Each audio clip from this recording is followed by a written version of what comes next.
And then you have to do it like you're a game show host. Mm-hmm. And we're gonna play Milk Me Manna! Right, You know, yeah. that Over kind of the thing. top, over the top. And when the kid comes up, you're like, oh, and so, I hope you've been listening. You know, roll it, okay. All right, well, good morning, everybody. Thank you for joining us. Here we are for episode 2 of the Kidmin Tackle Box podcast. And I have my very good friend, Cindi Boggio, with me. Yep. And wow, we have been working together for so many years. Yes, long time. Long time. You want to introduce yourself? Or? I'm Cindi Boggio. I'm from Forward Church in Mukilteo. And I was a children's pastor back when he started helping with children. Yep. Long time ago. In fact, she is the person I consider to be my mentor in children's ministry. Thank you. And I'll take it. Yeah. And what a great mentor, too. Do you remember how I got you back to the children's department? You wanted me to draw some caricatures of the kids, children, yes. And it took 2 weeks. Yes. And I never left.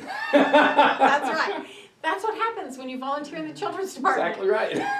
You know, children's departments are a special place for people who never want to grow up. Because Yes. you don't have to. Yeah. You get to be a kid. Absolutely. And now I'd served with various children's programs for years before. Right. And but I hadn't really done anything for probably 5 years before you asked me to come back. And then, like I said, never left. And that was, I don't know, how long ago was that? That was... Do we want to admit? No, we'll just leave We that don't. a little bit We don't. out. Let's not go Be there. ambiguous. We got enough gray. You get the idea. We weren't gray then. We're not great. No, we weren't. Oh, man. Yeah, I saw a video a while back from those days. Yes. And we were all so young. Oh, my goodness. Yes. The funny thing is, And you always... so much energy.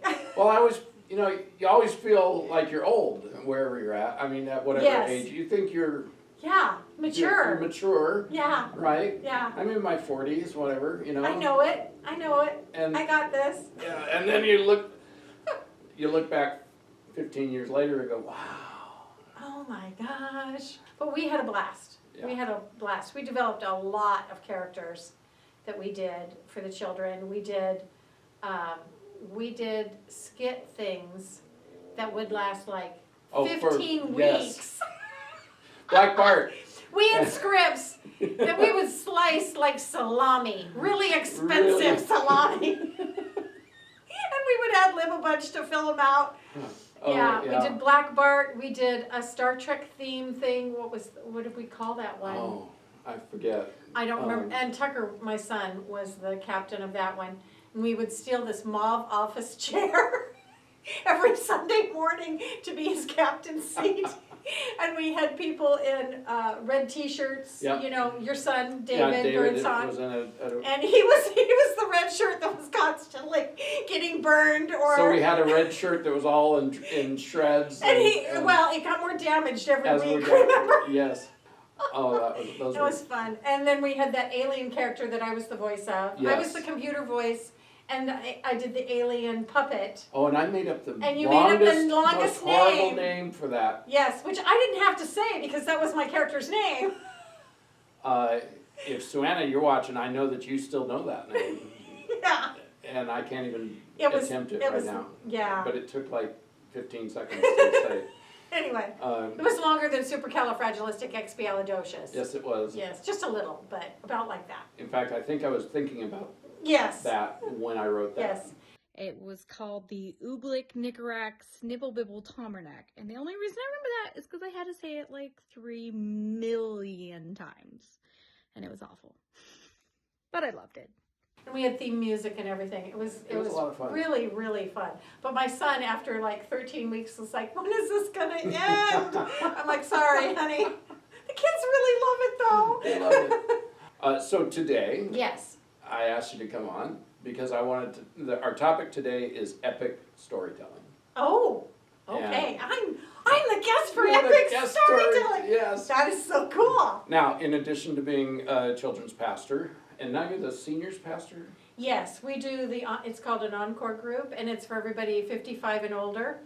Originally, Pastor Marcus asked us to do age 50 and up, and he turned 40, and just before he turned 40, it bumped up to 55 and up. I thought that was pretty interesting. That's great. But we have somebody in our group that just turned 95, and we have others in our group that they weren't quite 55, but they really wanted to be a part of our group because our group is so fun. So we let them in. So, you know, it's actually like 3 generations in our group. So Wow. So that's who you are now. that's who we're loving on. Yeah. And now, you used to be a professional storyteller. Yes, I was a professional storyteller. About the same time I was a children's pastor. Yeah. I did them both. And I had a partner, and we would do libraries and special parties and things like that. And she could do illusions, and I did voices, and we both did puppets. So yeah, we did, and we'd take books and we'd turn them into, you know, skits and things like that. So, Right. Yeah. I feel like good storytelling skills are critical. Yes. When we were working with kids. Absolutely. Why do you think that? I know you do think that's the case, Well, but the what- Bible is just an amazing piece of storytelling. Mhm. That's what it is. It's storytelling. And a lot of it happened before it was even like written down, and it was carried on in stories. Right. And the Bible should never be boring. God created it to speak to us and to teach us and to lift us up. And so, you know, that's the living word, you know. So we, in respect for that, it should always be something that is exciting and fun and just something that you look forward to. So the next question is, how do you improve your storytelling skills? Okay, well, different people have different things. Like, you are not good at accents. We learned that. I cannot Once do a upon French a time, accent he at wanted all. to be a French chef No. for this It thing kept we were going doing. Scottish. It was the weirdest French chef. No way. It was so sad. Anyway, we finally, I think, threw in the towel Yeah, on yeah, the French yeah. accent. You know, but it didn't matter, you know. No. It's about bring to the table what you have. Find out if you can do accents, though. And I can do accents, and so I will do accents to this day. If I'm teaching kids, and right now, if I'm doing the Bible story, and I'll share it from like the contemporary version, and I'll just read after they see a skit or something like that, I'll just read it from the contemporary version scripture, but I will stop and I'll make comments and stuff.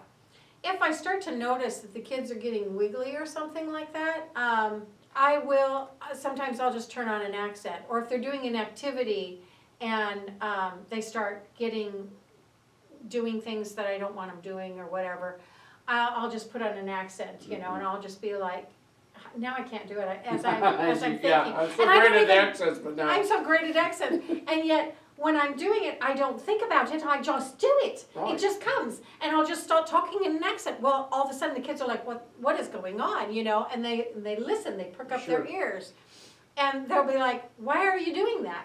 And I'm like, "Well, I got your attention, didn't I?" You know, and whatever. It doesn't matter. You don't even have to do the accent well. It's just the way of changing your voice, because you don't want to yell. You don't need to yell. You can just stop talking.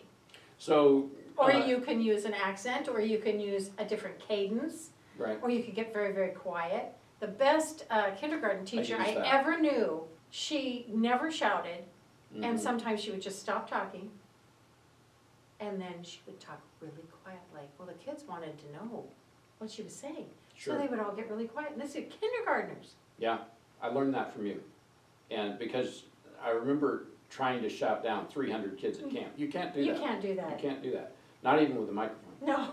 And I think you said just whisper it. And I have been doing that ever since. And you know, kids can get pretty rowdy up here. Especially you know, at camp. Especially at camp.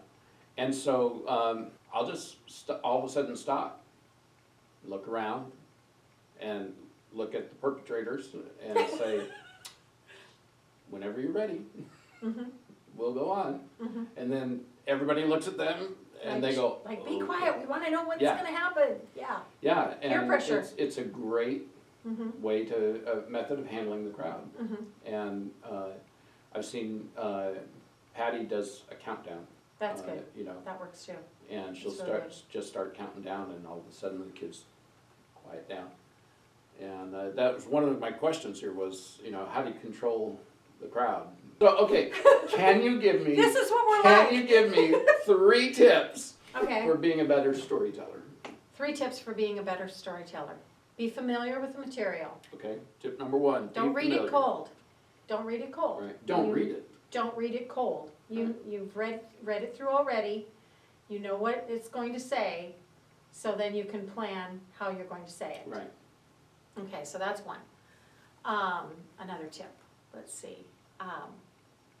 Where you can add interest. So, you can change your voice, you can change your cadence, you can add pauses, you could stop and ask questions. You know, like even when I'm reading a story to a child, I might read kind of in character, and then I might say, can you find the butterfly on this page, or whatever like that. Mhm. So, so you can, or you can just, as you're going through the story, rather than waiting till the very end of the story and asking questions, ask questions as you're going through Sure, the story. right. Because then they're invested. You might ask a question. The last time I was teaching, I told the kids, you know, you better listen close. We might play Milk, Meat, and Manna at the end of this. Milk, Meat, and Manna is a great little game. It's a dice game. And it's usually this beat up old. No, it's a cube It's about a that cube, big. and it has meat Milk- on, meat, milk, manna, okay? Manna is a really easy question, like, what's your name? and- Milk is a little harder question, what's your sister's name? I mean, No. not much harder. And then the meat question is worth 3 points, and it's a hard question from the story. And a meat question is 3 points, but if you don't know the answer, your teammates could help you and you could still get 2 points. And a manna question, you get 2 points. If you need help, you'll only get 1 point. A milk question, if you can't answer it, then you're just Then, being yeah. stubborn. And your team gets 0 points and they won't be very happy with you. So, and then the kids roll this die and see what it lands on. So they were listening really close, and then we ran out of time to play Milk, Meat, and Manna at the end.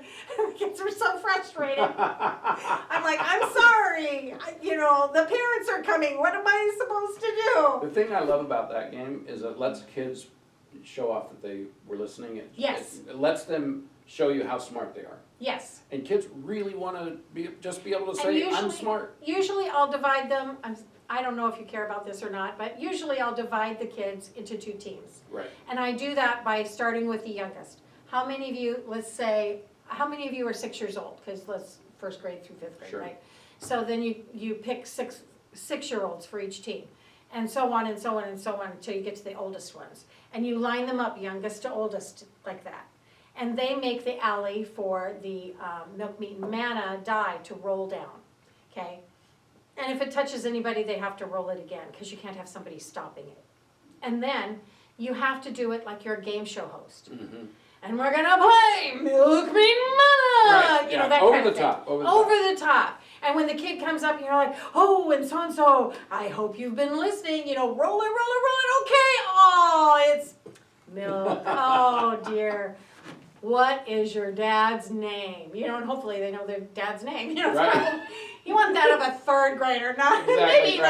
not a Don't ask a 5-year-old or. yeah, Dad. Dad. Okay, fine, we'll give it to you because it's a milk question. Anyway, so that sort of thing is how you do Milk, Meat, and Manna. And you do the same thing when you're doing a story. Like one of my favorite stories is the monster at the end of this book. Oh yeah, that's a great book. Oh my gosh, I love the monster. I'm doing it with my grandson now. I have 1 grandchild. And when you read the monster at the end of this book, you go, oh, the monster at the end of this book. I tend to do Grover's voice. Oh, the monster at the end of this book? And then you turn the page. What did that say? Did that say there's a monster at the end of this book? There's a monster at the end. Don't turn the page. And then you turn the page! Okay? I mean, that's a lot more interesting to listen to than the monster at the end of this book. Yeah. Oh, that was not a very interesting page. What's on the next page? I mean, come on, you know? You got Kid wants right. to hear Yeah. that. Well, so what you're saying is inflection, tone, Yes. putting, And that was no Enthusiasm. accents. That was just yeah. things I did with my voice. So know your material. Know your material. Use and inflections. Use inflections, and one more. What do we got? One more. Know your audience. All right. Know your audience. How You do gotta you- know if it's material that will work for your audience. Okay. Okay? So what do you do?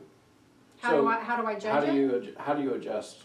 I turn on my 8-year-old brain, Mm, you know, when I'm looking at the material and I think about if this is going to be something that I'm gonna find interesting or not, or Right. how to make it interesting to that 8-year-old, you know. So if you have children or grandchildren, that helps, you know, Right. because you know how to keep them interested.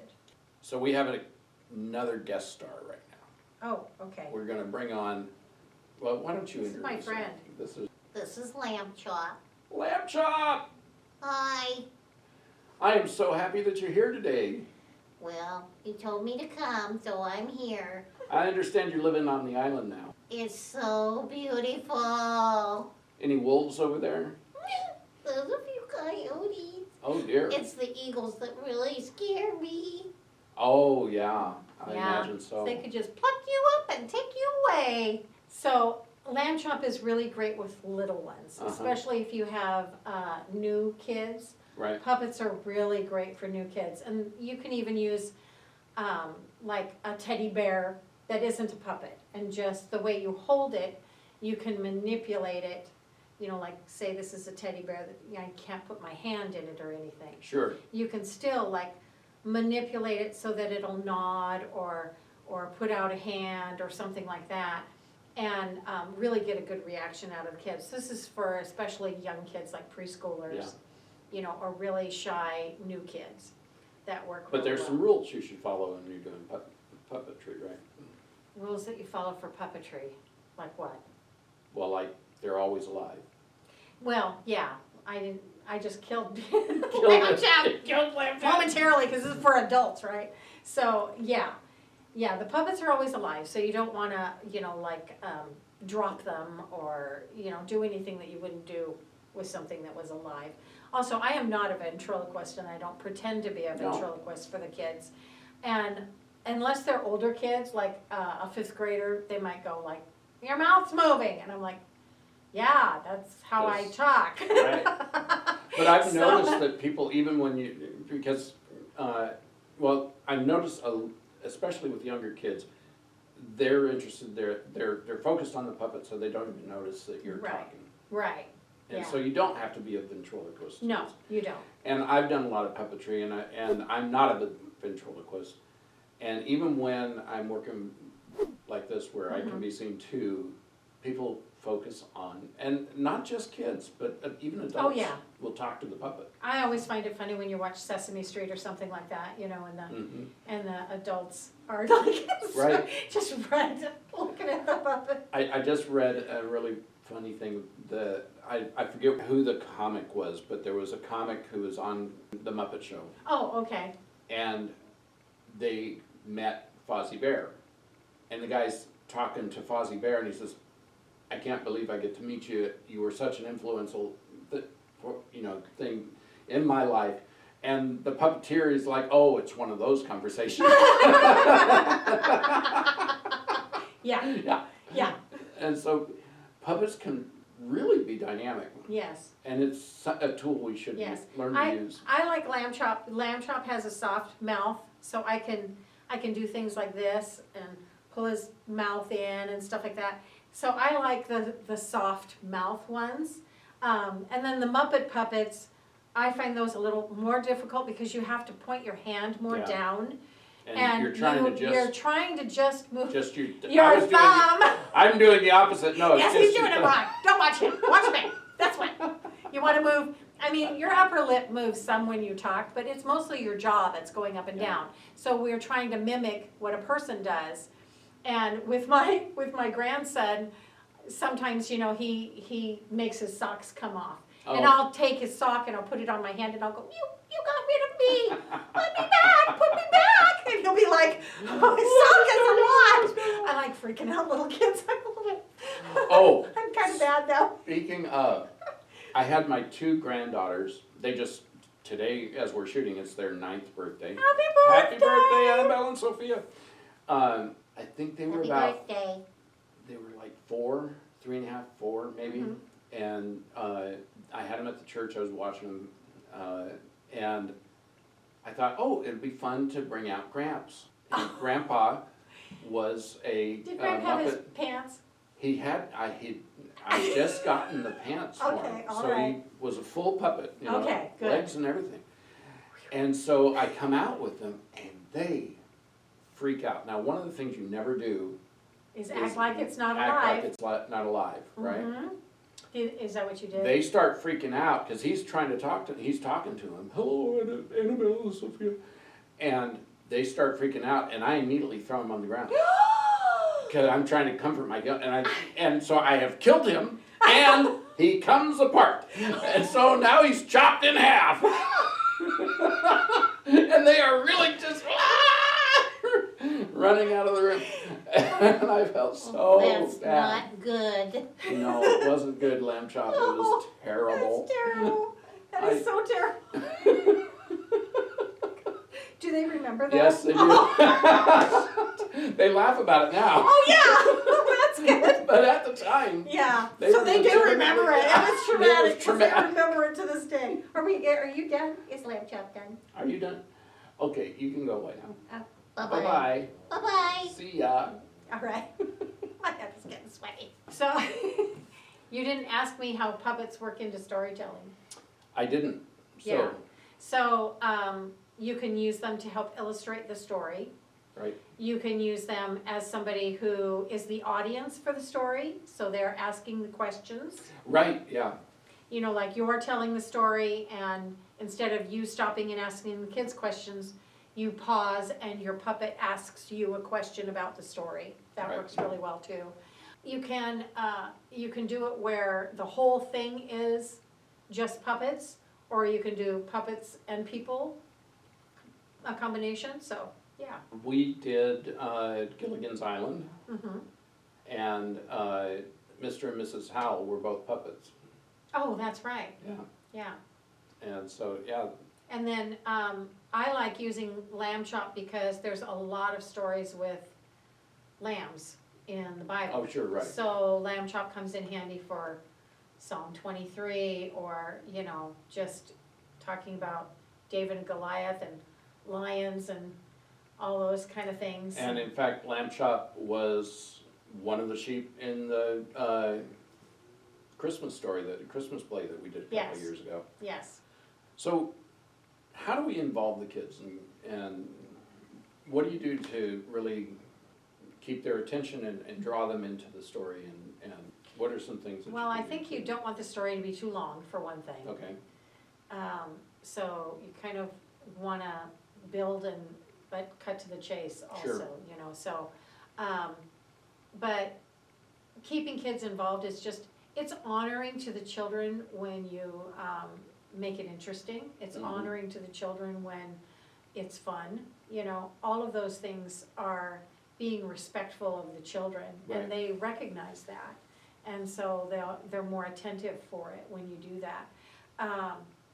But there are times where you can use the older children to help do the story. If you're doing skits and stuff like that, there's no reason not to involve older children. And when you're doing object lessons and you need a volunteer, you bring up kids. So you Right. want to have them come up and be a part of the proceedings as much as possible during worship, you know, during the games, all kinds of things. You can have the kids come up and participate as well as the stories. so are there any habits that you need to avoid? Any habit, don't Any- yell, Okay, yeah, raising your voice. If, in our family, if you got in an argument, we didn't raise our voice. If you raise your voice, you've lost. And that's true. Right. If you have to raise your voice, you've lost. yeah, especially with a Yeah. group of kids. So, you know, so you have to plan. And I think one of your weaknesses is you wanna wing it. You're really good at winging it. So you will That wing is, it, wing it, yeah, wing it. yeah, that's true. And that was also me. I was really good at winging it. And the Lord said, that's not being respectful though. Mhm. If you're respecting the word, if you're respecting the position, if you're respecting the children, then you don't wing it. You plan. Yeah, And you have plan A and you have plan B. You might have plan C depending on the kids you have, sometimes you need a lot of options, but, that, I just think that, it's too important to not plan for. exactly. But that doesn't mean you can't ad lib, No. like, if I was teaching, Brett knew that he could jump in, or Anton could jump in, people that you trust, that you know have the right heart, then it's okay for them to jump in and add something, and that'll also add interest for the kids, because they're not listening to the same person the whole time, too. Well, a lot of times, and you would jump in when I was teaching too. Oh, absolutely. It was a Yeah, two-way street on that. And a lot of times it would be to add a personal yes, story. yes, And the kids love to hear absolutely. what you went through in this situation. Yes, and when I'm teaching now with the kids, sometimes I will tell stories based on my children's experience. Right. Because we were talking about bullies and so I would share, some of the experiences that my own children had with bullies that I wasn't even aware of until they were much older and I found out, and I was horrified. Because that's a huge deal with kids nowadays. And we were talking about loving your enemies, and the kids were like, well, but not your bullies. And I'm like, yes, Yeah. your bullies. I said, you know what? It's actually easier to love someone than it is to like someone. God doesn't tell us we have to like them. Right. He tells us we have to love them. And so then we were talking about how you go about loving your enemies and things that you can do. And also understanding that if somebody's a bully, there's a reason behind that. And we don't know what that is, but God does. And Yeah. that's why you need to pray for your persecutors, because God can help. And if you see somebody who's a bully or a really mean person or something like that, there's something going on in their life. And that needs prayer, and that needs compassion. Now, you were a professional storyteller. Yes. Were you reading from a book, or doing both, or? Occasionally it was from a book, but usually it was more like acting out a book. Mm-hmm. We acted out a variety of books. I love Dr. Seuss. When I was children's pastor, I would do a series on Dr. Seuss. Sure. And we did Green Eggs and Ham, and we acted it out. And I think Anton was in that. And he would run around and be the Sam I am, and I would be the grumpy one. Anyway, and then at the end, you're supposed to eat the green eggs and ham, and they like it. And then we'd say, taste and see that the Lord is good. Because people, very often, they'll not like church. Right. Or they'll not believe in God, but they've never tried it. They don't even know. They're talking from a place of ignorance. So it's taste and see that the Lord is good. He's good. He has good for you, So here's where we're gonna plug the podcast and plug Kidmin Tackle Box. This is something I believe that the Lord has laid on my heart to do, is to support children's pastors, support people in children's ministries. Encourage them. I want to bring teaching, I want to bring encouragement. Ultimately, I'd like to see coaching. And it's starting out right now, really small, with this podcast, with our Facebook group, and which somewhere on the screen here, you'll see a link to go join the Facebook group. It is a private group, so you do have to ask to join, but hey, we're gonna let you in. It's not hard. So go do that. So come join us on Facebook, get involved, ask questions, answer questions, share the things that you're doing. Mm-hmm. And it's all to help us not feel alone out there, because you can feel alone as a children's pastor. Yeah. You really can. Yeah, and especially when you walk out and you realize that the only people you know are the parents of Yes. the children. Yeah, If they're not a parent of one of your kids, you don't know. you don't know them. It is, I've actually had the experience of meeting a new person at church and asking them how long they've been there, and it's like 2 years. And They weren't a new person then. Yeah, they were new to me. I just had never. Right, I just had never been in the service when they were in the service. right, And because they didn't have kids, yeah. I'd never had the opportunity to meet them, and it's kind of embarrassing at that Yeah, point. yeah, it is. And a little bit of an indictment.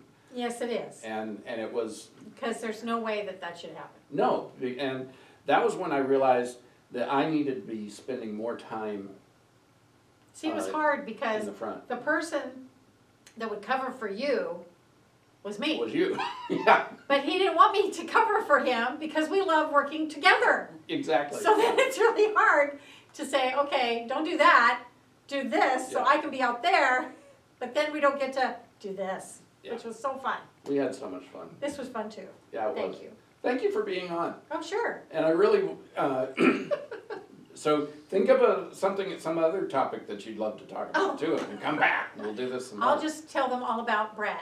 The early days. Brett, the early days. Inside The of you. embarrassing days. Remember What? Grandma Goodcookie Yes. and the Unlikely Hero. Yes, I still have that picture. I know. Every once in a while It posts pops back pops up, it on- shows I me. love that picture.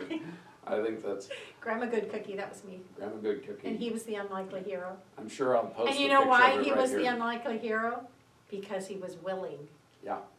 Couldn't do anything, couldn't jump over, let's see, Can't jump tall buildings jump- in a single bound. not faster than a speeding bullet, not, not bulletproof, not anything. Well, what are you? I'm available. That's right. And you know what? That's all it That's, takes. that's all it takes. It starts from that point, is Yeah. being available, being willing, and being obedient. Was that something I came up with?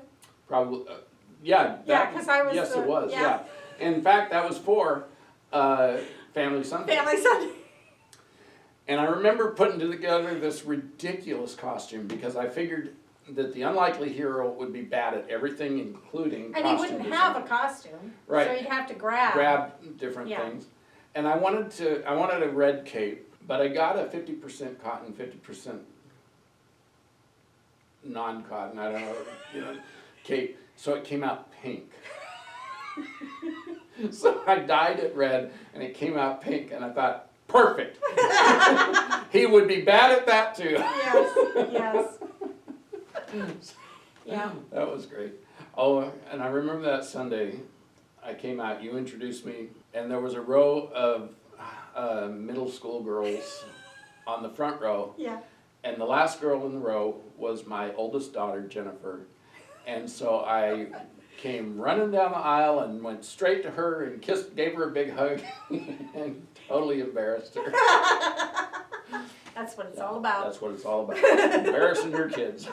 It's easy to do if you're Yeah. a children's pastor. Oh, yeah. Well, thank you, Cindy. Simple opportunity. Thank you so much for Oh, being you're on welcome. today. Can't wait to do it again. God bless you, everyone. Thank you for joining us here today. Subscribe to our YouTube channel. Join the group on Facebook. It's at Kidmin Tackle Box on Facebook. There'll be a link here in the description. And soon we'll be doing stuff like Instagram and all that other stuff. Maybe a Patreon, who knows? We're gonna Bye-bye. keep, bye-bye, lamb chop. Bye. God Bye, bless you. everyone. Bye.